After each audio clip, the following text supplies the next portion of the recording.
কি করছি আমরা, কেনই বা করছি, কিভাবে করতে হবে, আর ঠিক কোন পথে চলা উচিত? অনেকগুলো জিজ্ঞাসা নিশ্চয়ই মনে এই মুহূর্তে আপনাদের আছে, আমার তো আছেই।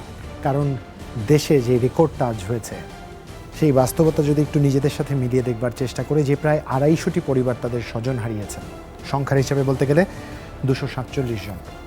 তাদের পরিবারের কথা একবার চিন্তা করুন। হয়তো আয় উপার্জনক্ষম একমাত্র ব্যক্তিকে তারা হারিয়েছেন, হয়তো কেউ তার ভালোবাসার বাবাকে হারিয়েছেন, কেউ মাকে, কিংবা কেউ স্বামীকে। আগামী দিনগুলো একটা অন্যরকম অনিশ্চয়তার ভয় তাদের মধ্যে এই মুহূর্তে রয়েছে। স্বজন হারানোর বেদনা, একটা অনিশ্চয়তার ভয়, সব মিলিয়ে মিশে এমন এক সংকট, যে সংকট থেকে উত্তরণের পথ আমরা কেউই জানি না। তাই যারা এই মুহূর্তে সুস্থ আছে, যারা এখনও সুস্থ আছে, যারা অপ্রয়োজনে বাড়ি থেকে বের হচ্ছে, তারা একবার চিন্তা করি, এই 250টি পরিবারের একজন যদি আপনার পরিবারের সদস্য হয়, তবে অনুভূতিটি কেমন হতো বা কেমন থাকতো। আমাদের বলতে হবে না, সেই বাস্তবতা বা সেই অভিব্যক্তির অনুভূতি যদি আপনার নিজের থাকে, তবে এই মুহূর্তে আমরা সবাই মিলে সুস্থ থাকবার একটু বাড়তি চেষ্টা করব। স্বাস্থ্যবিধিগুলো মেনে চলব, একই সাথে নিজেকে সুরক্ষায় রাখবার জন্য যা যা করণীয়, মাস্ক পরা, নিয়মিত বিরতিতে হাত জীবাণুমুক্ত রাখা, চেষ্টা করতে যাতে কোনো প্রকার ক্লান্তি আমাদের মধ্যে এসে না পড়ে, এবং পরিবারের সবাইকে অনুপ্রাণিত করবেন। আপনি যদি বাড়ি থেকে বের হওয়া পরিবারের একমাত্র ব্যক্তি হন, অবশ্যই বাড়িতে আসার সাথে সাথে যত তাড়াতাড়ি সম্ভব নিজেকে জীবাণুমুক্ত করে নেবার চেষ্টা করবেন। আর এরপরও যদি কোনো কোভিড কিংবা নন কোভিড স্বাস্থ্য জিজ্ঞাসা জন্মেই থাকে, করোনা হেলথ ডেস্ক আপনাদের জন্যই। জুলহাস জুবাইর আজ এই আয়োজনে আপনাদের সাথে আছি। সরাসরি ফোন করতে পারেন আপনারা দেখিয়ে দেওয়া নম্বরে, কিংবা লিখে জানাতে পারেন ফেসবুকে যারা আমাদের দেখছেন তাদের। এবং প্রত্যেককে অনুরোধ করবো, যারা ফেসবুকে দেখছেন দেশ কিংবা দেশের বাইরে, দয়া করে ভিডিওটি শেয়ার করে দিবেন। তাতে আপনার বন্ধু তালিকায় থাকা অনেকে হয়তো স্বাস্থ্য জিজ্ঞাসার উত্তর পেয়ে যাবেন। আপনাদের জিজ্ঞাসাগুলোর উত্তর দিতে প্রতিদিনের মতো আজও আমাদের সাথে আছেন প্রফেসর ডাক্তার এস.এম. মোস্তফা জামান, মেডিসিন ও হৃদরোগ বিশেষজ্ঞ, কর্মরত রয়েছেন বঙ্গবন্ধু শেখ মুজিব মেডিকেল বিশ্ববিদ্যালয়ে। আছেন আমাদের সাথে ডাক্তার শারমিন আব্বাসী, যিনি সহযোগী অধ্যাপক, প্রসূতি ও স্ত্রী রোগ বিভাগে দায়িত্ব পালন করছেন আনোয়ার খান মডার্ন মেডিকেল কলেজ ও হাসপাতালে। আছেন আমাদের সাথে ডাক্তার আবু সাইদ শিমুল, যিনি শিশু রোগ বিশেষজ্ঞ হিসেবে দায়িত্ব পালন করছেন মুগদা মেডিকেল কলেজ হাসপাতালে। দর্শক, যেমনটি বলছিলাম, করোনায় দেশে মৃত্যু এবং শনাক্তের নতুন রেকর্ড হয়েছে। একদিনে প্রাণ হারিয়েছেন 247 জন। এ নিয়ে মোট মৃত্যু 19,521, আর সর্বোচ্চ 15,192 জন শনাক্ত হয়েছেন গত 24 ঘন্টায়। পরীক্ষা অনুপাতে শনাক্তের হার 29.82%। নমুনা পরীক্ষা হয়েছে এদিন 50,952টি। এ পর্যন্ত শনাক্ত মোট 11,79,827 জন। 24 ঘন্টায় সুস্থ হয়েছেন 11,052 জন। মোট সুস্থ এখন 10,06,233 জন। মৃত 247 জনের মধ্যে 141 জনই পুরুষ, আর বাকি 106 জন নারী। বিভাগ ভিত্তিক হিসেবে প্রাণহানিতে ঢাকায় সর্বোচ্চ 72 জন মারা গেছেন। এছাড়া বন্দরনগর, চট্টগ্রামে 61, খুলনায় 46, রাজশাহীতে 21, রংপুরে 16, সিলেটে 14, বরিশালে 12 এবং ময়মনসিংহে মারা গেছেন আরও 5 জন। আপনারা কে কেমন আছেন জানি না, আমি প্রচণ্ড ভীত, এবং সেই ভয় থেকে যেটা করবার চেষ্টা করছি তা হচ্ছে যতখানি সম্ভব আমার নিজের চারপাশ জীবাণুমুক্ত রাখবার চেষ্টা করছি। আমি আমার কর্মক্ষেত্র থেকে যখন বাড়ি ফিরে যাচ্ছি, আমি নিজেকে যতটা সম্ভব আমার পরিবারের জন্য যাতে আমি ঝুঁকি হয়ে না দাঁড়াই, তেমনটা চেষ্টা করছি। কারণ আমার বাড়িতে আমার মা আছে, এরকম প্রত্যেকের বাড়িতে নিশ্চয়ই প্রিয় মানুষেরা আছেন যাদেরকে নিরাপদে রাখতে আমরা প্রতি মুহূর্ত সচেষ্ট রয়েছে। তাই দয়া করে স্বাস্থ্যবিধিগুলো মানবেন। নিয়মিত বিরতিতে যেমনটা বলে জীবাণুনাশক কিংবা সাবান পানি দিয়ে হাত জীবাণুমুক্ত করবেন, চারপাশের পরিবেশটা জীবাণুমুক্ত রাখবার চেষ্টা করবেন। আমার কাছে এই মুহূর্তে একটি প্রশ্ন আছে।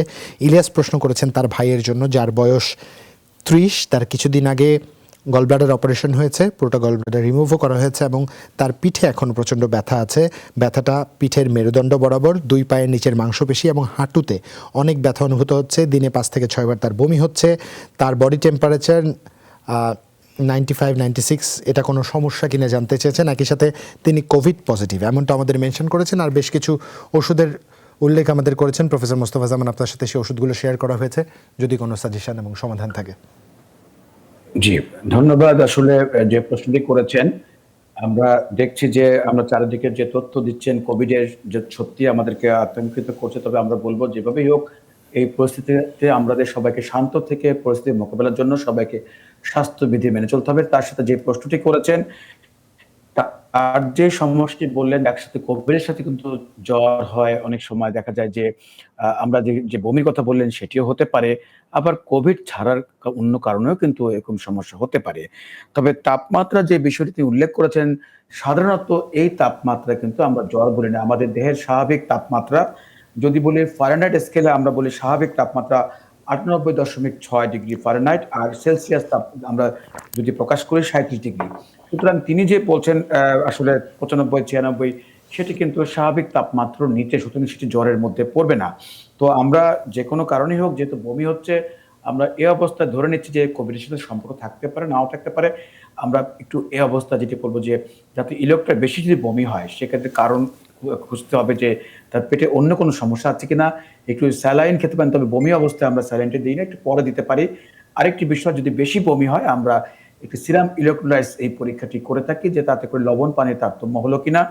যদি একটি গ্যাস্ট্রিক ওষুধ খেয়ে থাকেন যেমন প্যান্টোনিক্স 20 সকালে একটি রাতে একটি খেতে পারেন। আর একটি যদি দেখেন যে জ্বর থাকে আমরা একটি অ্যান্টিবায়োটিক দিই। তবে যেহেতু তিনি ধারণা করছেন যে এটি তার গলব্লাডারে যে অপারেশন করেছেন তার সাথে কোনো সম্পর্ক আছে কিনা, কিন্তু আমাদের কাছে যে তথ্যটি ওষুধের নাম দিয়েছেন সেটি দেখলাম গলব্লাডারে অপারেশন কিন্তু করেছেন তার ২৭/৬ মানে এতে। যদি দেখেছেন যে এটি আমরা দেখি তো সেক্ষেত্রে অ্যান্টিবায়োটিক নিশ্চয়ই খাচ্ছেন, সেটি খেতে থাকবেন। একটি অ্যান্টিবায়োটিক তিনি খাচ্ছেন এবং এর সাথে প্রেশার ওষুধ খাচ্ছেন টেলমিসার্টেন, প্রেশারের জন্য সেটিও খাবেন। নাপাডল খাওয়ার জন্য কিন্তু বমি হতে পারে। অনেকে দেখা যায় যে বমি ব্যথা, শরীরে পায়ের ব্যথার জন্য হয়তোবা ব্যথানাশক ওষুধ খাচ্ছেন, সেটি কিন্তু পেটের পীড়া হচ্ছে এবং এটাও কিন্তু বমির কারণ হতে পারে। সুতরাং পায়ের ব্যথার জন্য যতই সম্ভব চেষ্টা করবেন যে ব্যথানাশক ওষুধ যাতে খেতে না হয়, কারণ এটি খেলেও কিন্তু খালি পেটে খেলে আমরা জন্য বলি ভরা পেটে খেতে, এটি খেলেও কিন্তু অনেকের অ্যাসিডিটি হয়, বমি হয়। সুতরাং এটি আমরা চেষ্টা করি যতটা কম খাওয়া যায়। পায়ের ব্যথার জন্য নাপা ওষুধটি খেতে পারেন, বাট যতটা সম্ভব ব্যথানাশক ওষুধ কম খেতে পারলে ভালো হয়। ইসোটিট খাচ্ছেন, সবই ঠিক আছে।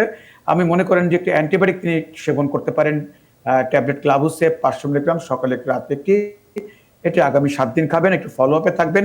আর বমি যাতে না হয় ট্যাবলেট অমিডন ১০ মিলিগ্রাম একটি করে ৩ বেলা খাবেন, খাবার আধা ঘন্টা আগে। আর ব্যথানাশক ওষুধটি আপাতত বাদ দিবেন। আমাদের দৃঢ় বিশ্বাস তার সমস্যাটি আস্তে আস্তে কমে যাবে। একটু ফলো আপে থাকবেন, যেহেতু কোভিডের জন্য আলাদা কোনো ওষুধ আমরা দিচ্ছি না। যদি শ্বাসকষ্ট থাকতো সেক্ষেত্রে আমরা আলাদা ওষুধ দিই। তবে আমরা যে ওষুধগুলো দিলাম, সিভিট খাচ্ছেন, পেস খাচ্ছেন, বাকি সব খাবেন, সঙ্গে একটু পুষ্টিকর খাবার খাবেন এবং আইসোলেশনে থাকতে বলি যেহেতু পজিটিভ হয়েছে, এবং বাড়ির অন্যদেরকে সতর্ক রাখবেন। আশা করছি এটি ভয়ের কোনো কারণ হবে। তবে তিনি যে বলছেন যে তার যে পেটের যে গলব্লাডার অপারেশন তার সাথে কোনো সম্পর্ক আছে কিনা, এটি থাকতেও পারে, নাও থাকতে পারে।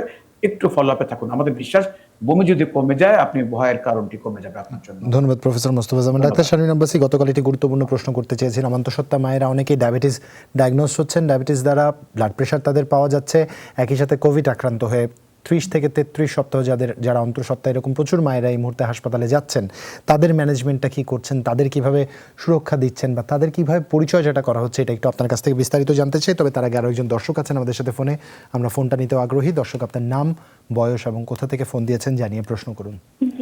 জি, আমার নাম তৃষা, আমি শেরপুর থেকে ফোন দিয়েছি। আমি আমার বাচ্চার জন্য ফোন দিয়েছি। নিশ্চয়ই আপা, কি নাম, ওর বয়স কত?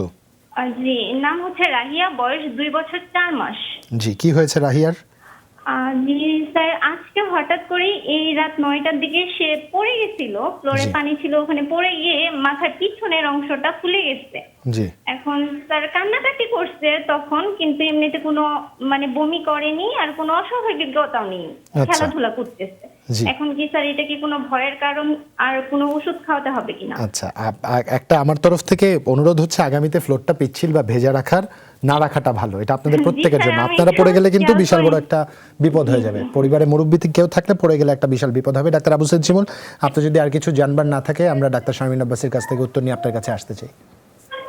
একটু আমাদের জানার আছে যে জায়গাটা আসলে কতটুকু অনেক লাল হয়ে গিয়েছে বা গরম, বা কোনো শব্দ পাচ্ছেন কিনা জায়গাটা যখন স্পর্শ করছেন, তখন কি সে কান্নাকাটি করছে কিনা? দুঃখিত, তৃষার সংযোগটি বিচ্ছিন্ন হয়েছে। দুঃখিত ডাক্তার আবু সাইদ শিমুল, তৃষার সংযোগটি বিচ্ছিন্ন হয়েছে। আমরা এই পর্যায়ে ডাক্তার শারমিন আব্বাসীর কাছে যেতে চাই, তারপর আপনার কাছে আসছি। জুবায়ের, আপনি আসলে যে প্রশ্নটি করলেন খুবই গুরুত্বপূর্ণ একটি প্রশ্ন আমাদের এই সময়ে। আজকে যখন আমরা দেখি যে সর্বোচ্চ আসলে সংক্রমিত হয়েছে, সেই জায়গাটিতে যদি আমি একটা ডাটা দিই, যেমন ধরুন যে যদি ২০ জন রোগী দেখি চেম্বারে, তার মধ্যে কিন্তু ১০ জন বা ১২ জনই আমরা দেখছি যে হয় জ্বর, না হলে কোভিড পজিটিভ কিংবা কোভিড নেগেটিভ কিন্তু সিম্পটম বা ব্লাডের অন্য প্যারামিটার গুলো কোভিড পজিটিভ। সেখানে যে সময়কালটি আপনি আসলে আজকে উল্লেখ করেছেন, আমাদের সাথে আসলে থাকতে, থাকতে আপনিও বুঝে গেছেন যে প্রেগন্যান্সির যে ঝুঁকিপূর্ণ সময়ের যে জায়গাটি, যে ৩০, ৩৩, ৩৪ সপ্তাহে যে জায়গাটি, এটি কিন্তু এই সময় যারা করোনায় সংক্রমিত হচ্ছেন, আমাদের কিন্তু তাদেরকে নিয়ে একটু ম্যানেজ করতে হিমশিম খেতে হচ্ছে। কারণ এই সময় পুরো বডি সিস্টেমের মধ্যে একটি পরিবর্তন চলে আসে যারা গর্ভবতী মা রয়েছেন। তো তারা যখন করোনায় সংক্রমিত হচ্ছেন, তখন আমরা দেখছি যে তাদের মধ্যে জটিলতা, কমপ্লিকেশন কিংবা শ্বাসকষ্টের জায়গাটি কিংবা ব্লাড প্যারামিটারের মধ্যে রক্ত জমাট বাঁধা জাতীয় যে সমস্যাগুলো রয়েছে, অথবা ইনফেকশনটি দ্রুত ছড়িয়ে পড়ার যে জায়গাটি রয়েছে, সেই জিনিসগুলো আমরা আসলে বেশি পাচ্ছি। এখন আসলে করণীয় কি আছে? আমরা তো সবার আগে বলছি যে আসলে প্রিভেনশন খুবই ইম্পর্টেন্ট আমাদের এখানে। এটা হচ্ছে প্রথম একটি কথা। কারণ আমরা যখন হিস্ট্রি নিচ্ছি, গর্ভবতী মাটি কিন্তু ১ মাস বা ১.৫ মাস লাস্ট কোথাও বের হননি। উনি ঘরের ভেতরেই আছেন। তাহলে আমাদের প্রশ্ন, উনি কেন সংক্রমিত হচ্ছেন? তার মানে বাসার সবচেয়ে ইয়াং যারা আছে, যারা খুব বেশি বাইরে যাচ্ছে বা যারা এই মুহূর্তে স্বাস্থ্যবিধি মানছে না, তাদের দ্বারাই কিন্তু তারা সংক্রমিত হচ্ছেন। আমাদের জীবিকার প্রয়োজনে মানুষকে বাইরে যেতে হবে। কিন্তু আমরা যারা ঘরে এরকম গর্ভবতী মা রয়েছে, তাদের জন্য কিন্তু আলাদা একটা প্রোটেকশনের ব্যারিয়ার আমাদেরকে তৈরি করতে হবে। না হলে আমাদের সামনের সময়গুলো কিন্তু আমরা যেটা দেখতে পাচ্ছি, আরো ভয়াবহ কিছু জিনিস আমাদের জন্য অপেক্ষা করতে পারে।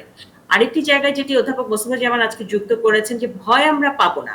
ভয় না পেয়ে আসলে যে যার জায়গাতে আছি, সেখান থেকে আসলে আমাদের যেই দায়িত্বগুলো আছে, সেগুলো কিন্তু আমাদেরকে বারবার সুন্দর করে পালন করতে হবে।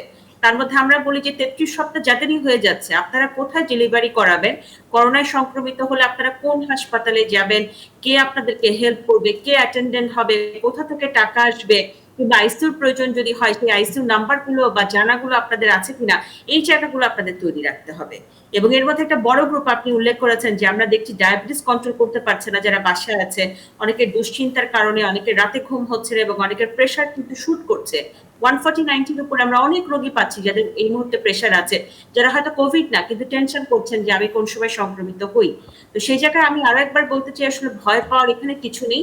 আমাদের যার যে সমস্যাটি আছে, যদি কারো ব্লাড প্রেশার হাই থাকে, যদি কারো ব্লাড সুগার হাই থাকে, কন্ট্রোল কিন্তু আমাদের হাতে। আমরা নিজেদেরকে কন্ট্রোল করতে পারবো, আমরা নিজেদেরকে ভালো রাখতে পারবো। এবং যদি কেউ কোভিড পজিটিভ হন, কিংবা জ্বর থাকে, কিংবা ঠান্ডা থাকে, কিংবা কাশি থাকে, কিংবা তলপেটে প্রচন্ড ব্যথা থাকে, কিংবা প্রেগন্যান্সি ব্লিডিং হয়, কিংবা আপনার বাচ্চা নড়াচড়া কম পান, তাহলে কিন্তু আমরা বলবো যে কোনোভাবেই দেরি করা যাবে না। অতি দ্রুত সত্ত্বর আপনার চিকিৎসকের সঙ্গে দেখা করুন। আমরা টেলিমেডিসিন দিচ্ছি। বাংলাদেশের যারা অবস্টেট্রিক্যাল এন্ড গাইনোকোলজিক্যাল সোসাইটি প্রায় ২৫০০-এর উপরে ডাক্তার। যে কোনো কাউকে ফোন করে জেনে নেন আপনার কি করার আছে। তাও যদি না পারেন, আপনার বাসার কাছে যে হাসপাতালটি আছে, সেখানে যোগাযোগ করুন। এই মুহূর্তে যেহেতু লকডাউন, ইমার্জেন্সিতে আমরা সবসময় প্রেফার করব বাসার কাছের হাসপাতালে জরুরি সেবার জন্য প্রথমে যোগাযোগ করুন। তারপর আপনার যেখানে রেফার হতে হবে, সেখানে আপনি রেফার হবেন। এই প্ল্যানগুলো যদি আমরা মাথায় রাখি জুবায়ের, আমি বলতে চাই যে খুব বেশি কঠিন কিন্তু হবে না আসলে এই সময়টি পার দেওয়া। হয়তো অল্প সময়ের জন্য আমরা কিছুটা কঠিন সময় পার করছি, কিন্তু খুব সহজই হবে, এটাকে হয়তো পার করে আমরা সামনের দিকে এগোতে পারবো। আরেকটা টেক হোম মেসেজ আমাদের সোসাইটির, আমি দিয়ে দিতে চাই সংক্ষেপে ৩০ সেকেন্ডে। সেটি হচ্ছে যে যারা প্রেগন্যান্সি প্ল্যান করছেন, তাদেরকে বলবো ২ ডোজ টিকা নিয়ে তারপরে প্রেগন্যান্সি প্ল্যানটা করে ফেলুন। কারণ এত বিতর্কের মধ্যে যাওয়ার দরকার নেই। ন্যাশনাল গাইডলাইন একটা প্রোটোকল আসবে, সেই অনুযায়ী সিদ্ধান্ত হবে, সেগুলো আসবে। কিন্তু যারা প্রেগন্যান্সি প্ল্যান করছেন, ২ ডোজ টিকা নিতে খুব তো বেশি সময় লাগবে না। আপনি ৩ মাসের মধ্যে সব কিছু কভার করতে পারবেন। দেন আপনি প্রেগন্যান্সি প্ল্যানটা করুন, এটা আপনার জন্য ভালো হবে। ধন্যবাদ ডাক্তার শারমিন আব্বাসী। বিস্তারিত একটি সমাধান নিশ্চয়ই অনেকের কাজে পৌঁছবে। ডাক্তার আবু সাইদ শিমুল, আপনার কাছে যেতে চাই। একজন প্রশ্ন করেছেন তার সন্তান নিয়ে, এবং আপনি আমাকে যদি পারমিশন দেন ছোট্ট করে আরেকটা প্রশ্ন জুড়ে দিতে চাই এর সাথে। ২ মেয়ে, একজনের ৬ এবং অন্যজনের ৩ বছর। জন্মের পর থেকেই দুজনের অ্যালার্জি। বড়জনের শরীর ফুলে যায়, ছোটজনের শরীর চুলকিয়ে চামড়া উঠিয়ে ফেলে। এমত অবস্থায় কি করতে পারেন তারা? আসলে দুটো প্রশ্নই অনেক দীর্ঘ আলোচনা, আমি জানি না একসাথে বিরতির আগে উত্তর দিতে পারবো কিনা। এটা যেটা হচ্ছে 2 বছর 4 মাসের যে বাচ্চাটা আসলে প্রশ্ন করেছেন, এটা এই ধরনের দুর্ঘটনা কিন্তু বিভিন্ন স্টাডিতে দেখা গিয়েছে। এই করোনাকালীন সময় কিংবা মা বাবারা যখন বাসায় থাকেন, তখন কিন্তু দুর্ঘটনাগুলো বেশি ঘটে। সেটা পৃথিবীর বিভিন্ন স্টাডিতে অন্য সময়ে দেখা গিয়েছে, যখন বড়দিনের ছুটি থাকে, সামার ভ্যাকেশন থাকে, যখন বাইরের দেশগুলিতে, তখন দেখা যায় যে বাচ্চাদের এই ধরনের দুর্ঘটনাগুলিত ঝুঁকিগুলো আসলে একটু বেড়ে যায়। এই সমস্ত ক্ষেত্রে এই বাচ্চার ক্ষেত্রে যেটা 2 বছর 4 মাসের যে বাচ্চাটা, এই ক্ষেত্রে আপনাকে একটু খেয়াল রাখতে হবে বাচ্চাটা বমি করছে কিনা, বাচ্চাটা নেতিয়ে পড়ছে কিনা, অস্বাভাবিক আচরণ করছে কিনা। বাচ্চাদের ব্রেইনের সমস্যা হলে দেখা যায় যে অসম্ভব জোরে চিৎকার করে, কিছুই খেতে চায় না। এইটা কিন্তু হাই পিচ ক্রাই আমরা বলে থাকি। সেটাও কিন্তু একটা ব্রেইনের কোনো সংক্রমণের লক্ষণ। আবার এই দেখা যায় যে অনেক সময় মাথাটা ফুলে যায়, ঘাড় শক্ত হয়ে যাচ্ছে কিনা। তো এগুলো কিন্তু আসলে বাসায় বসে কি সবসময় আসলে বোঝা সম্ভব না। আপনার বাচ্চা যদি এই ধরনের সমস্যাগুলো না থেকে থাকে, শুধুই কান্নাকাটি করে, আপনি একটু এই বয়সে 2 বছর 4 মাস বয়সে নাপা অথবা এইজ এটা 1 চামচ অথবা 6.5 ml 3 বার একটু খাইয়ে দিতে পারেন, জায়গাটাতে একটু গরম সেক দিতে পারেন। কিন্তু যেটা সবচেয়ে গুরুত্বপূর্ণ এই সময় কিন্তু এই ধরনের দুর্ঘটনা যেন না ঘটে, যেভাবে বলছিলেন জুবায়ের, সেটা কিন্তু গরম পানি থেকে হয়ে যায়, বা মা যখন কোনো কিছু কাটাকুটি করে সেখানে ধারালো জিনিস যেন বাচ্চার কাছাকাছি না থাকে, বাচ্চা যেন চুলোর কাছে চলে না যায়। এখন বৃষ্টির সিজন, সেই জন্য কোনো নর্দমার কাছে, পুকুরের কাছে না যায়। স্টাডি এসেছে যে সবচেয়ে যেটা অনুল্লেখ্য, সবাই কিন্তু খেয়াল করে না, খুব বেশি পরিমাণে বেড়ে গিয়েছে বাংলাদেশে, এবং বেশিরভাগ দেখা যায় বাড়ি থেকে 30 গজের মধ্যেই কিন্তু পুকুরে বেশি পড়ছে, নদীতে না পড়ে। এবং মায়ের যখন কাজে ব্যস্ত থাকে, দেখা যাচ্ছে যে 8টা থেকে 11টার খুব সুন্দরভাবে লেগেছে। আরেকটা বিষয় কিন্তু আমি এখানে বলতে চাই, আপনার বাচ্চা যখন বিকালে বা সন্ধ্যায় পড়েছে, আপনি এখানে আমাদেরকে ফোন করেছেন। এখন কিন্তু অনেকগুলো টেলিমেডিসিন চালু হয়েছে, ফেসবুক গ্রুপ চালু হয়েছে, তাদের সেখানে আপনারা বিভিন্ন বিষয়ে প্রশ্ন করবেন।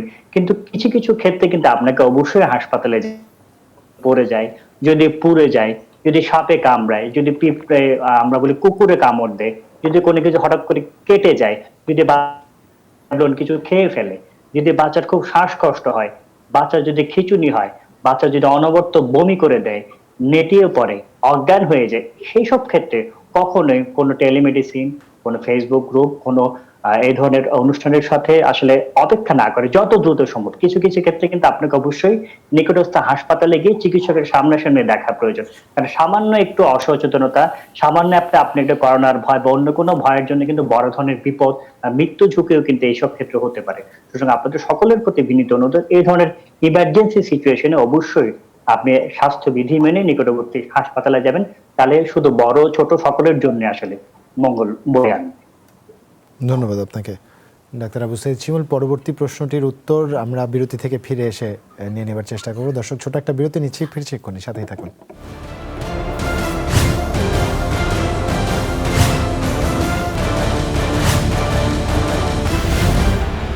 স্বাগত একবার, দেখছেন corona help desk, Zulhas Zubair আপনাদের সাথে আছি। বিরতিতে যাবার আগে ডাক্তার আবু সাঈদ শিমুলের কাছে একটি প্রশ্নের উত্তর প্রত্যাশা করছিলাম আমরা। ডাক্তার আবু সাঈদ শিমুল। হ্যাঁ, মোহাম্মদ তো মফিজুর রহমান, উনি তার 2 মেয়ের জন্য লিখেছিলেন। এক মেয়ের বয়স হচ্ছে 6 বছর, আরেক মেয়ের 3 বছর। মোটামুটি দুজনের আসলে একই ধরনের সমস্যা।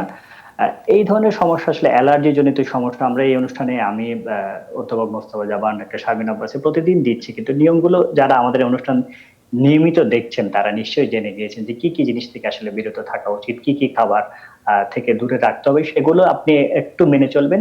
সেই সাথে আমরা বলবো পরিষ্কার পরিচ্ছন্নতা একটু বজায় রাখতে হবে, এবং যেই সব খাবার থেকে তার সমস্যা হচ্ছে সেই সব খাবার থেকে অবশ্যই দূরে রাখবেন। বিশেষ করে পাউডার, তেল এগুলো গরমকালে ব্যবহার না করাই ভালো। আর যেটা করবেন, 2 মেয়ের জন্য যেহেতু বলেছেন, 3 বছর বয়সী যে মেয়ে, তার জন্য আপনি সিরাপ সিনামিন এটা দিতে পারেন, পৌনে 1 চামচ করে 3 বার, আপনি 5 থেকে 7 দিন দিন। আর 6 বছরের যে বাচ্চা, তার জন্য সিরাপ অ্যালাট্রল আপনি দিতে পারেন, সেটা 1 চামচ করে 2 বার, সেটাও আপনি 7 থেকে 10 দিন দিতে পারেন।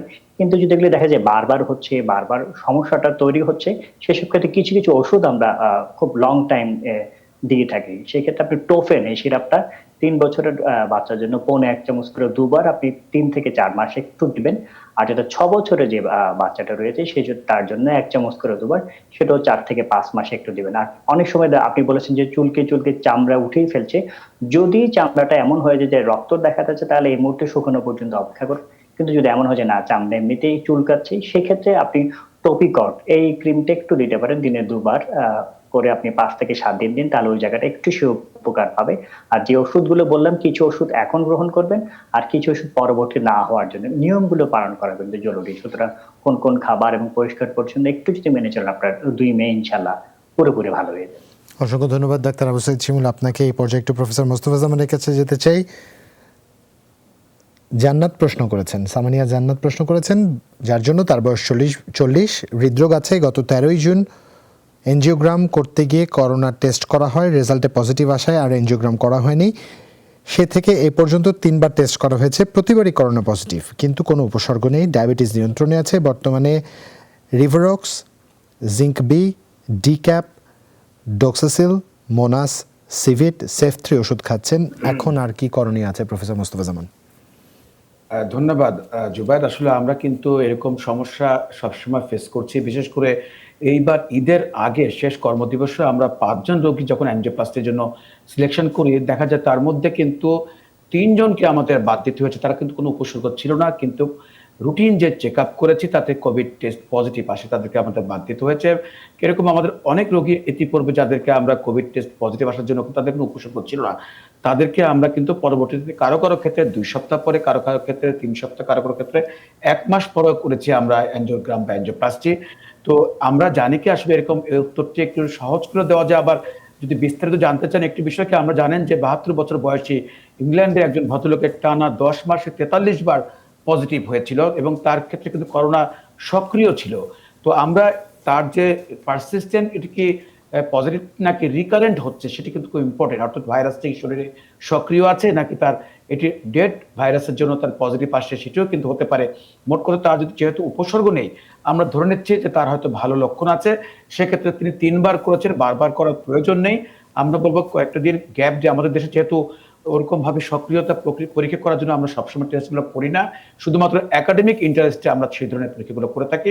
আমি তাকে বলবো যে যেহেতু কোনো সমস্যা নেই, আপাতত যে ওষুধগুলো খাচ্ছেন খেতে থাকেন।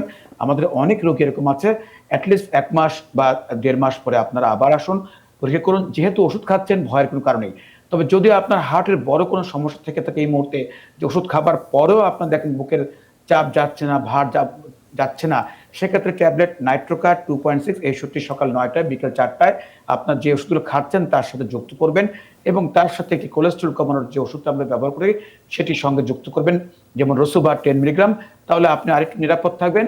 সেক্ষেত্রে আপনার রিভারক্স তো খাবেনই, অন্যান্য ওষুধ সবগুলো খান। আশা করছি সেক্ষেত্রে একটু অ্যানজিওগ্রাম দেরিতে করলেও ভয়ের কোনো কারণ নেই। আমরা আশাবাদী যে আপনার যেভাবে চলছেন আমাদের এই পরামর্শ নিয়ে আরো ভালো থাকবেন, সেই শুভকামনা রইল। তবে বারবার করে যে আপনি 3 বার পরীক্ষা করেছেন, এতবার পরীক্ষা করার প্রয়োজন নেই, একটু সময় দিয়ে দ্বিতীয়বার পরীক্ষা করবেন। ধন্যবাদ আপনাকে প্রফেসর মোস্তফা জামান। ডাক্তার শারমিন আব্বাসী, আপনার কাছে একজন প্রশ্ন করেছেন, তার মেয়েকে নিয়ে, যার বয়স 13 বছর, ভিটামিন ডি ডেফিসিয়েন্সি রয়েছে, ক্যালবো 500 এবং ডিরাইস 2000 প্রতিদিন সকালে 1 বার করে খাচ্ছেন। 6 মাস আগে তার মেনস্ট্রুয়েশন শুরু হয়েছে। 1 থেকে 2 মাস আগে 20 দিন পরপর সাইকেলটা রিপিট হতো, এখন 15 দিন পরপর হচ্ছে, এমনটা আমাদের জানাচ্ছেন। নরমেস 5 mg কন্টিনিউ করছে। আলট্রাসোনোগ্রাফি এবং T4 TSH পরীক্ষা করার কথা ছিল, কিন্তু তিনি এখনো করাতে পারেননি, পরামর্শ চেয়েছেন আপনার কাছে।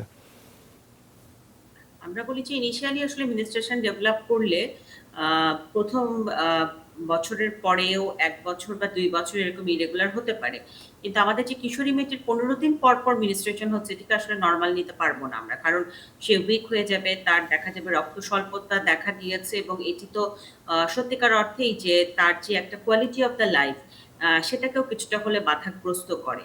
তো সেই জায়গাটি যদি আমরা চিন্তা করি, তাহলে আমাদেরকে আসলে যেটা ভাবতে হবে সেটি হচ্ছে যে এটি কেন হচ্ছে। আলট্রাসোনোগ্রাফি টিএসএইচ তো অবশ্যই লাগবে, কারণ আমাদের ইয়াং অনেক মেয়ে হঠাৎ করে মুটিয়ে যায়, তাদের টিএসএইচ লেভেলটা করলে আমরা দেখি যে একটু ওলটপালট আছে। তো সেখানে কোনো ঝামেলা আছে কিনা দেখার বিষয় আছে।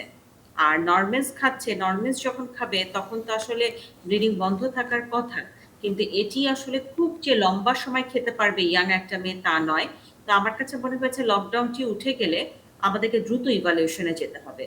যদি আমরা কোনো কিছু খুঁজে না পাই তাহলে এক ধরনের ম্যানেজমেন্ট, আর যদি আমরা কিছু খুঁজে পাই তাহলে অ্যাকর্ডিং টু দ্য কজ আমাদের ম্যানেজমেন্টটা করতে হবে। আর এর মধ্যে আমরা বলবো তাকে সুষম খাবার দিবেন, এবং কেন এত কম বয়সে তার ভিটামিন ডি ডেফিসিয়েন্সি সেটিও দেখতে হবে। ক্যালবুডি বা ডি রাইস এটি হয়তো আপনাদের জন্য 1 মাস 2 মাস বা 3 মাসের একটি উত্তর হতে পারে, কিন্তু বছরের পর বছর বেঁচে থাকার জন্য তো আসলে খাবার, গায়ের সকালের মিষ্টি রোদ লাগানো এবং নিয়ম কানুন মানা, এর তো কোনো বিকল্প নেই। অতএব সেই জায়গাগুলো কিন্তু আমাদেরকে একটু এনশিওর করতে হবে, শুধুমাত্র কিশোরী মেয়ে নয়, যে মা রয়েছেন তার জন্য, বাড়িতে যে বয়োবৃদ্ধ দাদি চাচিরা রয়েছেন তাদের জন্য। এই বিষয়টি আসলে আমাদের এখনই খেয়াল করতে হবে। ধন্যবাদ আপনাকে ডাক্তার শারমিন আব্বাসী। একটি ইন্টারেস্টিং প্রশ্ন আমার চোখে ধরা দিয়েছে, তা হচ্ছে অ্যাডভোকেট মোহাম্মদ আল মামুন প্রশ্নটি করেছেন। তার বয়স 33, ডায়াবেটিস নেই, ওজন 90 কেজি। তিনি গত পরশুদিন করোনা ভাইরাসের টিকা নিয়েছেন। সিনোফার্মের টিকাটি তিনি গ্রহণ করেছেন। ওই টিকা দেওয়ার একদিন আগে তিনি হেপাটাইটিস বি ভাইরাসের ভ্যাকসিন নিয়েছেন। এখন আল্লাহর রহমতে তিনি সুস্থ আছেন। তার প্রশ্ন হচ্ছে হেপাটাইটিস বি ভাইরাসের টিকা এবং করোনা ভাইরাসের টিকা একদিন পরপর নিলে কোনো সমস্যা আছে কিনা। আমার তার কাছে একটা প্রশ্ন আছে, এই সিদ্ধান্ত তিনি কেন নিলেন? বাদবাকি সমাধান প্রফেসর মোস্তফা জামানের কাছ থেকে শুনবো। তবে তার আগে আরও একজন দর্শক আছেন, তার ফোনটিও আমরা নিতে চাই। দর্শক, আপনার নাম এবং বয়স বলে প্রশ্ন করুন। টেস্ট করে এসেছি। জি দর্শক, বুঝতে পারিনি, প্রথমে আপনার নাম বলতে হবে। জেলি দাস। জি আপা, এবার বলুন কি সমস্যা, কার সমস্যা, কি হয়েছে? আমার সন্তানের বয়স 7 বছর। আচ্ছা আচ্ছা, আমার সন্তানের গায়ে শুধু গায়ে হাত পায়ে মানে কালো ছোপ দাগ হয়। আচ্ছা, রক্ত মরে যাওয়ার মতন আর কি দাগ হয়। আচ্ছা, কত বছর বয়স থেকে এটা হয়? এটা আগে লক্ষ্য করিনি, এটা 1 মাসের মধ্যে হচ্ছে আর কি। আচ্ছা, এটা চলে যাওয়ার সময় কি রকম হয়, যে আমরা এটা মরে যায় বা নিজে থেকে মিলিয়ে যায়, কি হয়? নিজের থেকে এটা মিলিয়ে যায়, আবার মাঝে মাঝে নিজের থেকেই তৈরি হয় আর কি দাগগুলো। আচ্ছা, বুঝতে পেরেছি। আপনাদের পরিবারে এরকম আর কারো অ্যালার্জি জনিত সমস্যা আছে? হ্যাঁ, এটা আমার গায়েও হঠাৎ করে হয় আর কি। আপনার গায়ে হঠাৎ হঠাৎ করে হয়? আচ্ছা, আপনি এর আগে কখনো চিকিৎসা নেননি? না। বুঝতে পেরেছি। ডাক্তার আবু সাইদ শিমুল, আপনার যদি আর কিছু জানবার থাকে। কিছু জানার, সেটা হচ্ছে সন্তান, না আপনি ছেলে না মেয়ে সন্তান? আমার ছেলে। আচ্ছা, এটা কি আসলে দাঁতটা কি লাল না কালো? এটা কালো দাগ। আচ্ছা, এটা কি রক্ত আঘাত পেলে যেমন। জি জি, বুঝতে পেরেছি। কখনো কি এমন হয়েছে যে কোনো কিছুতে আঘাত পেয়েছে বা কেটে গিয়েছে, এরপরে তার রক্তক্ষরণ একটু বেশি সময় হয়েছে, কিংবা জন্মের পরে যে নাভি পড়ে যাওয়ার পরে যে একটু রক্ত পড়ে সেটা একটু বেশি দিন লেগেছে, এমন কোনো কি ঘটনা মনে পড়ে আপনার? না, এরকম কোনো সমস্যা আগে হয়নি। আচ্ছা, ওর মানে আপনার ভাইদের কারো এমন সমস্যা ছিল কিনা? না, এরকম সমস্যা কারো ছিল না। শুধু ওনার নিজের ছিল? জি জি, জি, আমরা বুঝতে পেরেছি। আমরা বোধহয় অধ্যাপক মোস্তফা জামানের উত্তরটা শুনে তারপর উত্তর দেব। জি জি, ধন্যবাদ। আসলে অত্যন্ত একটি আকর্ষণীয় প্রশ্ন। আমরা যেটা কথা জুবাইর বলছিলেন, নিঃসন্দেহে, মানে আমি একটা সুইয়ের খোঁচাতেই আমার ভয় লেগে যায় অনেক ক্ষেত্রে। উনি ব্যাক টু ব্যাক 2 দিন 2টা ভ্যাকসিন নিলেন, মানে কেন?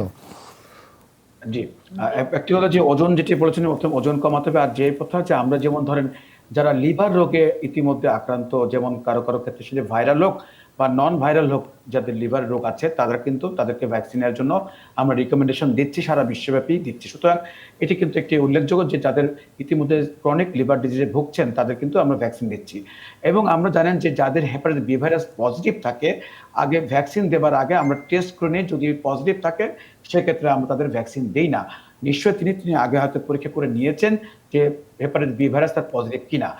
আর দ্বিতীয় হলো যে আমরা দেখেছি যে অনেক বাচ্চাদের কিন্তু এমন ভ্যাকসিন আছে যেগুলো একসাথে 2টি বা 3টি ভ্যাকসিন একসাথে দেওয়া হচ্ছে, একই দিনে দেওয়া হচ্ছে, তাতে কিন্তু বড় কোনো সমস্যা নেই। বিভিন্ন ইমিউনেশন প্রোগ্রামে কিন্তু আছে এরকম। সুতরাং এরকম কোনো ট্রায়াল, তিনি যে সিচুয়েশনে পড়েছেন এরকম পরিস্থিতির কোনো ট্রায়াল সারা বিশ্বব্যাপী হয়নি। কিন্তু আমরা দেখেছি যে এরকম অকস্মাৎ কোনো ঘটনা কেউ ঘটিয়ে ফেলেছেন, কিন্তু বড় কোনো সমস্যা হয়নি। এবং আমাদের যদি কোনো এরকম নোটিশ থাকতো, তার যদি কোনো উপসর্গ থাকতো, সেক্ষেত্রে আমরা তাকে বলতাম হ্যাঁ কিছু ইভ্যালুয়েশন করার জন্য পরীক্ষা নিরীক্ষার প্রয়োজন আছে। যেহেতু কোনো সমস্যা হয়নি, আমরা তাকে নির্ভয়ে বলতে পারি এটি ভয়ের কোনো কারণ নেই। তবে আমরা বলবো যে এরকম ঘটনার আগে আমরা অবশ্যই টিকা নেবার আগে চিকিৎসকের পরামর্শ মতো নেবেন, যাতে করে ভবিষ্যতে অনাকাঙ্ক্ষিত দুর্ঘটনাগুলো আপনি এড়িয়ে চলতে পারেন। তবে আমরা দৃঢ়ভাবে বলতে পারি তার কোনো সমস্যা হবে না, কারণ আমরা অনেককে দেখেছি 2-3টি ভ্যাকসিন একসাথে ইতিপূর্বে বাচ্চাদেরও কিন্তু ভ্যাকসিনেশন প্রোগ্রামে দেওয়া হয়। আমরা এর কথা নির্দ্বিধায় বলতে পারি তার ভয়ের কোনো কারণ নেই, আমরা আশাবাদী। তবে যদি কোনো সমস্যা হয়ে থাকে নিশ্চয়ই তিনি এর সাথে মনিটর থাকবেন। আমরা ভবিষ্যতে তার এ বিষয়ে কোনো পরীক্ষা নিরীক্ষার দরকার হলে সেক্ষেত্রে আমরা তাকে সহায়তা করতে সম্মত হব। ধন্যবাদ ডাক্তার আবু সাইদ শিমুল। হ্যাঁ, খুব আসলে আমরা সুন্দর আসলে প্রশ্ন করেছেন। এক্ষেত্রে আসলে যেটা দেখতে হবে যে সেই সব বাচ্চাটা কিভাবে বেড়ে উঠছে বা তার খাবার বা অন্য সবকিছু সেইগুলো একটু দরকার। যে একটু ভ্যাকসিন নিয়ে যে অধ্যাপক মোস্তফা জাহান বলছেন, সেক্ষেত্রে আমি একটু বলতে চাই, ওই যে উনি খুব সুন্দরভাবে বলেছেন যে অন্যান্য ভ্যাকসিনের সাথে একটু যদি সম্ভব হয় কিছু কিছু গাইডলাইনে দেওয়া হয়েছে, অন্তত যদি 1 মাসের গ্যাপ রাখা যায় সেটা কিন্তু ভালো। আমরা সিডিসির বিভিন্ন গাইডলাইনে দেখেছি। তবে উনি কিন্তু খুব চমৎকার ভাবে বলেছেন, এমন কিন্তু আসলে কোনো প্রমাণ নেই যে ভ্যাকসিন একসাথে দিলে কোনো ক্ষতি হবে।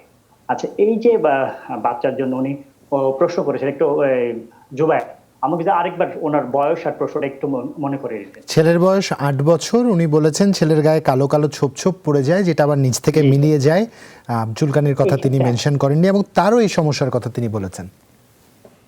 হ্যাঁ, এইটা কিন্তু আসলে দেখতে হবে একটু গুরুতর কিছু আছে কিনা দেখতে হবে। কারণ অনেক ক্ষেত্রে যেটা হয় যে ব্লাড ক্লটিং ডিফেক্ট হলে কিন্তু এমন হয়ে থাকে, এবং এগুলো যখন যারা মাইল্ড কেস, অর্থাৎ প্রথম দিকে যাদের ক্লটিং ফ্যাক্টরটা অত বেশি কম না, তাদের কিন্তু এরকম হতে পারে। যেহেতু ছেলে বাচ্চা, আমরা ওনাকে কোনো ভয়ের কারণ দিতে চাচ্ছি না, কিন্তু এক্ষেত্রে আমরা বলবো, যেহেতু উনি খুব সুন্দরভাবে বলেছেন কিন্তু রক্ত জমাট বাঁধার মতো করে করে কিন্তু হচ্ছে, এইসব ক্ষেত্রে ফার্স্ট নোটিস করা হয় যখন দাঁত পড়ে যায় কিংবা যখন যাদের খতনা করা হয়, তখন দেখা যায় যে রক্তটা বন্ধ হয় না। সুতরাং ওনার যেহেতু আগে থেকে এটা নোটিস করতে পেরেছেন, আমি বলবো কিছু কিছু পরীক্ষা একটু যদি করে ফেলতে পারে, বিশেষ করে APTT, bleeding time, clotting time, যেটা বিটিসিটি বলা হয়ে থাকে, এবং যদি সম্ভব হয় ফ্যাক্টর 8 এবং ফ্যাক্টর 9, একটু হয়তো কস্টলি হবে, যদি সম্ভব হয় এবং বিভাগীয় শহরের মধ্যে থাকেন তাহলে এই পরীক্ষাগুলি করে ফেলা সম্ভব।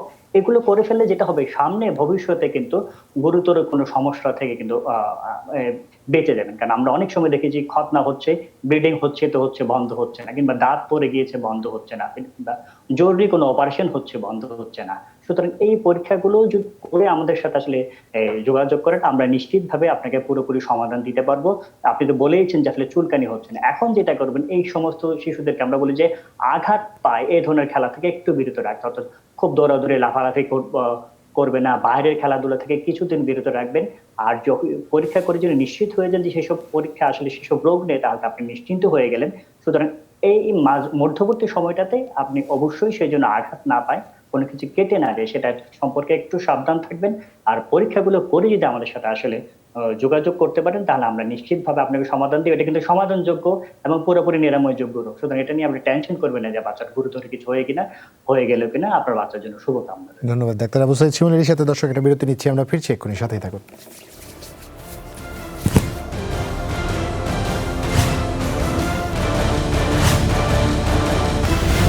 বিরতির পর আর একবার স্বাগত। দেখছেন corona help desk, Zulhas Zubair আপনাদের সাথে আছি। শম্পার জন্য একটি প্রশ্ন করা হয়েছে ডাক্তার শারমিন আব্বাসী আপনার কাছে। তিনি 4 বছর ধরে সন্তান নেবার চেষ্টা করছেন, তার ফাইব্রয়েডও আছে এবং ইউটেরাসে, যার সাইজও তিনি আমাদের মেনশন করেছেন 12 সেন্টিমিটার। তিনি এই মুহূর্তে আপনার পরামর্শ প্রত্যাশা করছেন, কি করণীয় তার? হ্যাঁ জুবায়ের, আপনি স্বর্ণার প্রশ্নটি আসলে খুব সুন্দর করে করেছেন। এখানে আসলে যে বিষয়টি আছে সেটি হচ্ছে যে একদিকে ওনাদের বন্ধ্যাত্ব আছে, আরেকদিকে দেখুন যে ফাইব্রয়েড ইউটেরাস, অর্থাৎ এটি কিন্তু জরায়ুর একটি টিউমার। এই টিউমারটি সাইজ অনেক বড়। আমরা বলি যে জরায়ুতে মেয়েদের অনেক ধরনের টিউমার থাকে, কিছু টিউমার থাকে অ্যাসিম্পটোমেটিক, যাদের জন্য কোনো ধরনের চিকিৎসার প্রয়োজন হয় না। কিন্তু ওনার টিউমারটি দেখুন সিমটম প্রডিউস করছে, কারণ কি ওনার বন্ধ্যাত্ব তৈরি করেছে। কারণ একটি বাচ্চা সে বসে কিন্তু সুন্দর করে ইউটেরাসের, এই বেডটা যদি উঁচু নিচু থাকে, সেই বেডটা যদি অন্য একটা ফরেন বডি দিয়ে ভর্তি থাকে, তাহলে কিন্তু একটা বাচ্চা সেখানে ইমপ্ল্যান্ট হতে পারে না বা বসতে পারে না। এবং 12 সেন্টিমিটার ফাইব্রয়েড মানে অনেক বড় একটা ফাইব্রয়েড। এই ফাইব্রয়েড কিন্তু পরবর্তীতে তার জন্য বিভিন্ন রকম জটিলতা করবে, অতিরিক্ত রক্তক্ষরণ, চাকা চাকা ব্লাড যাওয়া, ব্যথা হওয়া, এবং সেখানে এক ধরনের ইনফেকশন হতে পারে। বা অ্যাক্সিডেন্টালি যদি প্রেগনেন্সিও হয়ে যায়, যে বন্ধ্যাত্বের চিকিৎসা দিলাম, প্রেগনেন্সি যদি অ্যাক্সিডেন্টালিও হয়ে যায়, সেটাও কিন্তু টিকে থাকার ক্ষেত্রে সেটা কিন্তু একটু দায়ভার হয়ে যায়। তো সেই ক্ষেত্রে আসলে আমাদেরকে ভাবতে হবে যে এটি আসলে এই মুহূর্তে অপারেশন প্রয়োজন, এবং এই অপারেশনটির নাম আমরা বলি যে শুধু জরায়ু টিউমারটিকে আমরা বের করে নিয়ে আসি, যেটাকে বলা হয় মায়োমেক্টমি। এবং এখানে আসলে স্কিল হ্যান্ডের একটি প্রয়োজন আছে, কারণ আমাদেরকে অপারেশনটি এমনভাবে করতে হবে যে জরায়ু যেন ক্ষতিগ্রস্ত না হয় এবং ফিউচারে যেন তার প্রেগন্যান্সি হতে কোনো রকম বাধাগ্রস্ত না হয়। যার ফলে আমরা বলি যে এই ধরনের অপারেশনগুলো আমরা প্রেফার করি স্কিল হ্যান্ড যাদের আছে যারা এই অপারেশনগুলো প্রচুর পরিমাণে করেন, এবং টারশিয়ারি কেয়ার হসপিটাল বা মেডিকেল কলেজ হাসপাতালগুলোতে আসলে এই ধরনের অপারেশন হওয়ার প্রয়োজন আছে। কারণ এক্সপার্ট হ্যান্ড না হলে প্রচন্ড ব্লিডিং হতে পারে। সেই ব্লিডিংকে রক্ষা করতে কিন্তু মাঝে মধ্যে এমনও হয় যে পুরো জরায়ুকে কেটে ফেলতে হতে পারে। তখন কিন্তু সেটি একটা বড় ইস্যু হয়ে যায় পেশেন্টের যারা অ্যাটেন্ডেন্ট আছেন বা পেশেন্টের ফিউচার ফার্টিলিটির জন্য। তাই আমি ওনাকে বলবো যে ওনার আরো পরীক্ষা নিরীক্ষা করার প্রয়োজন আছে, এবং পরে আসলে অপারেশনের পথে আমাদের যেতে হবে, এবং এটি আসলে একমাত্র সমাধান এই ক্ষেত্রে তার বন্ধ্যাত্বটাকে পার করার জন্য। এবং অন্যান্য আর কোনো কারণ আছে কিনা সেটার জন্য আমরা যেগুলো করি হরমোনাল টেস্ট, সেগুলো প্রয়োজন আছে, এবং হাজবেন্ডের একটু সেমেন অ্যানালাইসিস অবশ্যই অপারেশনের আগে দেখে নেওয়ার প্রয়োজন আছে। কারণ আমরা এমন অনেক রোগী পেয়েছি যাদের ফাইব্রয়েড ইউটেরাস ওয়াইফের জন্য দায়ী, কিন্তু হাজবেন্ডের সিমেনে একটি শুক্রাণুও নেই, যার ফলে তার পরবর্তী প্রেগন্যান্সির প্ল্যান কি হবে সেটিও কিন্তু অন্যদিকে টার্ন নিয়ে যায়। অতএব সেই জায়গাটিও আমাদের খেয়াল রেখে আসলে পেশেন্টের জন্য মুভ করতে হবে। ধন্যবাদ ডাক্তার শারমিন আব্বাসী, খুব গুরুত্বপূর্ণ একটি সমাধান দিলেন আপনি। নিশ্চয়ই শুধু স্বর্ণানের এরকম আরও যারা আছে তারা অনেকেই উপকৃত হবেন। শাকিল সিদ্দিক এখানে একটি প্রশ্ন করেছেন তার বাবার জন্য, যার ক্রিয়েটিনিন লেভেল 2, প্রচুর অ্যালার্জি আছে, এমত অবস্থায় কি করা উচিত? তিনি করোনা ভ্যাকসিন নিতে পারবেন কিনা? প্রফেসর মোস্তফা জামান। জি ধন্যবাদ। আমরা যদি প্রথমেই যদি এক কথায় বলি যে তিনি করোনা ভ্যাকসিন নিতে পারবেন, তবে তার সাথে কিছু কথা আমি বলতে চাই যে ক্রিয়েটিনিন লেভেল 2 mg/dl এটি আসলে আমরা বুঝি যে স্বাভাবিক যে মাত্রা তার চেয়ে একটু বেশি, কোথাও কোথাও আমরা 1.2, 1.4 বা 1.6ও হতে পারে। এটি বেশি থাকা মানে আমরা ধরে নেই যে কিডনির একটি সমস্যা হচ্ছে। সাধারণত কিডনির কাজ হলো ছাঁকনি হিসেবে কাজ করা। যদি দেখি যে রক্তে ক্রিয়েটিনিনের মাত্রা বেশি থাকে, আমরা ধরে নিচ্ছি তার কিডনি যে ছাঁকনি হিসেবে কাজ করছে, বা রক্তের মাধ্যমে যে ইউরিন থেকে যে ওয়েস্ট প্রোডাক্ট যেটি বের করার কথা, রক্তকে বিশুদ্ধ করার কথা, সেটি তিনি ভালোভাবে করতে পারছেন না। তো সুতরাং কিডনির এটি যদি আমরা ক্রিয়েটিনিন কমাতে চাই, আসলে দুভাবে কমাতে পারি। সাধারণত সবাই ওষুধ দিয়ে কমাতে চায়। আসলে এমন কোনো ওষুধ নেই যেটা দিয়ে কিডনি ক্রিয়েটিনিন লেভেল কমানো যায়। আমরা বলি কিছু লাইফস্টাইল আছে, যেমন আমরা স্মোকিং নিষেধ করি, আমরা প্রোটিন সমৃদ্ধ খাবার যেগুলো আছে বা যেগুলো ফ্যাট সমৃদ্ধ খাবারকে অ্যাভয়েড করতে বলি, এবং আমরা কিডনির ব্যথানাশক ওষুধকে আমরা বাদ দিতে বলি। তবে সবচেয়ে বেশি সমস্যা করে যদি কারো ডায়াবেটিস থাকে, উচ্চ রক্তচাপ থাকে, যদি সুনিয়ন্ত্রণ না থাকে। সুতরাং এগুলোকে আগে যদি কেউ ঠিক রাখতে পারে, সুনিয়ন্ত্রণ রাখতে পারে, তাহলে ক্রিয়েটিনিন লেভেল এমনিতেই কমে যায়, আলাদা ওষুধ খাওয়ার প্রয়োজন। আর অ্যাজমার জন্য তার যে সমস্যা, সেটি কোনো বড় সমস্যা নয়, তিনি নিশ্চিন্তে ভ্যাকসিন নিতে পারবেন। এবং আমরা যে পরামর্শ দিলাম বাড়তিটুকু শুধু তার ক্রিয়েটিনিন লেভেলটি কমানোর জন্য তিনি কি করবেন একসাথে দিলাম। সুতরাং ভ্যাকসিন নিতে কোনো বাধা নেই, বরং তিনি আরো বেশি উপকার পাবেন। ধন্যবাদ আপনাকে প্রফেসর মোস্তফা জামান। দেবজ্যোতি বিশ্বাস প্রশ্ন করেছেন শ্রীমঙ্গল থেকে। তিনি 6 দিন এবং তার স্ত্রী 9 দিন ধরে করোনা উপসর্গের মধ্যে আছেন। তাদের দুজনের জ্বর 3 দিনের মধ্যে ভালো হয়ে গেছে, সেই সাথে মাঝারি সর্দি কাশি আছে। এখন তাদের কোনো স্বাদগন্ধ তারা পাচ্ছেন না। চিকিৎসকের পরামর্শ অনুযায়ী তারা চলছেন। তাদের দুশ্চিন্তার কারণ হচ্ছে তাদের বাড়িতে 3.5 মাস বয়সী সন্তান আছে যে বুকের দুধ খায়। দুজনেই ঘরের মধ্যে সার্বক্ষণিক মাস্ক পরে আছেন তারা। বাচ্চার নিরাপত্তার জন্য এখন তাদের কি করণীয়? ডাক্তার আবু সাইদ জীবন। খুবই সুন্দর আসলে গুরুত্বপূর্ণ প্রশ্ন। এই ধরনের প্রশ্ন অনেকেই আমাদের করে থাকেন। করোনা ভাইরাসের ইনকিউবেশন পিরিয়ডটা আসলে জানতে হবে যে 3 থেকে আমরা 14 দিন বলে থাকি। অর্থাৎ যখন আপনার সিমটম শুরু হয়েছে, জ্বর সর্দি কাশি, তার আগে থেকে কিন্তু আপনি ভাইরাসটা আপনার শরীরে ছিল আসলে। এবং এই সময়ে কিন্তু বিভিন্ন স্টাডিতে প্রমাণিত হয়েছে অ্যাসিমটোমেটিক থাকা অবস্থাতেও আমরা আসলে ভাইরাস ছড়াতে পারি। সুতরাং প্রথম দিকে যখন সে বাচ্চাটা আপনাদের সাথে ছিল, তখনই কিন্তু সে যদি আসলে আমরা বলবো যে কোভিড এর আক্রান্তর সম্ভাবনা তার অনেক বেশি, এবং সেক্ষেত্রে আমরা মনে করি হয়তো টেস্ট আপনি করাননি, মোটামুটি আমরা ধরেই নিই যে তার মধ্যে আপনার শ্বাস প্রশ্বাসের মাধ্যমে কিন্তু এই ভাইরাসটি চলে গিয়েছে। সুতরাং যারা 2 বছরের নিচের বাচ্চা অর্থাৎ বুকের দুধ খাওয়াচ্ছেন, আমাদের দেশের প্রেক্ষাপটে, আমরা বিদেশের গাইডলাইন বা কি সেটা না, আমাদের দেশের উপযোগী প্রেক্ষাপট চিন্তা করতে হবে। আমরা বেশিরভাগ ক্ষেত্রে বলে থাকি যে আপনারা বাচ্চাকে সাথেই রাখবেন, কারণ আরো জটিলতা সৃষ্টি হয়, আরো নানা ধরনের অসুবিধা সৃষ্টি হয়। বুকের দুধ খাওয়াতে হবে, এক বাসায় একসাথে থাকলে কিন্তু এমন আসলে ক্ষতি হচ্ছে না। আর আপনি কিন্তু খুব সুন্দরভাবে বলেছেন যে আপনার যে স্ত্রী তার 9 দিন হয়ে গিয়েছে। গাইডলাইনে বলা হয়েছে 10তম দিনে, যেহেতু প্রথম 3 দিনের পর থেকে কোনো জ্বর নেই, সুতরাং বলেই ধরেই নেওয়া যায় যে উনি ট্রান্সমিশন যে করার ক্ষমতা, অর্থাৎ রোগ ছড়ানোর যে ক্ষমতা কিন্তু তার আগামীকাল থেকে আর থাকবে না। তো একটা কাজ করতে পারেন, আগামীকাল যেহেতু আপনার স্ত্রীর 10ম দিন হয়ে যাবে, আপনার স্ত্রীর সাথে আপনার বাচ্চা অন্য একটা রুমে যদি চলে যায়, এবং তখন কিন্তু আমরা বলে থাকি সে একেবারেই সে সুন্দরভাবে কিন্তু বুকের দুধ খাওয়াতে পারে। এই সমস্ত ক্ষেত্রে আমরা বলবো বুকের দুধই সবচেয়ে সর্বোৎকৃষ্ট, তার ইমিউনিটি অর্থাৎ রোগ প্রতিরোধ ক্ষমতা বাড়াবে। অন্য আর প্রিকশনের খুব বেশি প্রয়োজনে, যেহেতু সেও অ্যাসিমটোমেটিক, কারো কোনো আসলে কোনো ওষুধ লাগবে না, আপনি কয়েকদিন আলাদা থাকুন, আর মা এবং বাচ্চা আগামীকাল থেকে যদি আলাদা থাকে খুব সুন্দরভাবে উনি যত্ন নিতে পারবেন, বাচ্চার কোনো অসুবিধা হবে না ইনশাআল্লাহ। ধন্যবাদ আপনাকে ডাক্তার আবু সাইদ শিমুল। একজন আমাদের প্রশ্ন করেছেন কিন্তু তিনি নাম না পড়বার অনুরোধ করেছেন। তিনি কোভিড-19 দ্বারা আক্রান্ত এবং তিনি বলেছেন তার ক্ষেত্রে যেটা হচ্ছে মিসড অ্যাবর্শন, তিনি কি করবেন জানতে চেয়েছেন। ডাক্তার শারমিন আব্বাসী, 1 মিনিট সময় আছে আমাদের হাতে। যদিও 1 মিনিট সময়, খুবই গুরুত্বপূর্ণ একটা প্রশ্ন। এই কারণে বলবো যে কোভিড-19 এর সাথে আমরা দেখছি যে মিসড অ্যাবর্শন, মিসক্যারেজ অথবা আর্লি অবস্থায় প্রেগন্যান্সি লসের একটা বড় সম্পর্ক আমরা পাচ্ছি। আমরা আমাদের গবেষণালব্ধ ফলাফল দিয়ে এর উত্তরে যাওয়ার চেষ্টা করছি। কিছু, কিছু উত্তর আমাদেরকে বোঝায় যে অনেক হাই ফিভার হয়, সেজন্য হয়তো এই ধরনের অ্যাবর্শন হয়। আমরা আরেকটা যোগসূত্র হয়তো চিন্তা করতে পারি যে ভাইরাস লোডের কারণে হয়তো এই ধরনের সমস্যাটি হতে পারে। কিন্তু মিসড অ্যাবর্শন যখন হয় তখন আসলে আমরা চিন্তায় পড়ে যাই। কারণ এটা থেকে আমরা যদি টার্মিনেশনের জায়গাটিতে না যাই তাহলে কিন্তু বিভিন্ন কমপ্লিকেশন হতে পারে। তো এই ধরনের রোগীদের ক্ষেত্রে আসলে যারা কোভিড পজিটিভ তাদের ক্ষেত্রে হসপিটাল অ্যাডমিশন ফার্স্ট, সেকেন্ড হচ্ছে আমরা ফার্স্টে চেষ্টা করব যে ওষুধ দিয়ে তার এই যে মিসড অ্যাবর্শনের প্রোডাক্টটি রয়েছে এটাকে বের করে দেওয়া যায় কিনা। যদি সম্ভব না হয় তারপরে কিন্তু লাস্টে ডিএনসি বা সার্জারির অপশনটুকু। তবে এক্ষেত্রে রোগীকে অবশ্যই হাসপাতালে অ্যাডমিশন নিতে হবে। ধন্যবাদ ডাক্তার শারমিন আব্বাসী। একই সাথে ধন্যবাদ প্রফেসর মোস্তফা জামান, ডাক্তার আবু সাইদ শিমুল, আপনাকেও ধন্যবাদ। আজকে দর্শক এখানেই বিদায় নিতে চাই। সবার প্রতি একটাই অনুরোধ, আজ যারা আমাদের সাথে আছেন, যাদের পরিবারে কেউ না কেউ আক্রান্ত, সবাইকে নিশ্চিন্তে দেখতে চাই। আসলে সবাই চাই সুস্থ হয়ে যাক, পৃথিবীটা সুস্থ হয়ে যাক। আজকে এখানে বিদায় নিব। সবাই ভালো থাকবেন। শুভরাত্রি।